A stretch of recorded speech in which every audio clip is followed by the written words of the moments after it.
নবীজি সাল্লাল্লাহু আলাইহি ওয়াসাল্লাম মিম্বারে যখন আরোহণ করলেন তিনি তিনবার আমিন বললেন। এর মধ্যে সর্বশেষবার আমিন কেন বললেন তার প্রত্যুত্তরে তিনি বলেন আতানি জিবরিল, জিবরাইল আলাইহিস সালাম আমার কাছে আসছিলেন।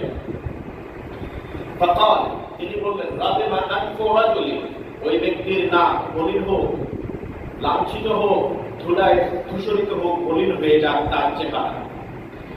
মান আদরাকা ওয়ালিদাইহি আও আহাদাহুমা ফালাম ইউগফার লাহু, যে ব্যক্তি নিজের জীবন দশায় মা বাবার উভয় কিংবা কোনো একজনকে বার্ধক্যে পেয়েছে অথচ গুনাহ ক্ষমা করাতে পারল না, তার নাক ধুলায় মলিন হোক, লাঞ্ছিত হোক, তার ধ্বংস হোক। কুল আমিন, আপনি আমিন বলেন। ফাকুলতু আমিন, আমি আমিন বললাম। এই ঘটনা কিন্তু রমজান মাসে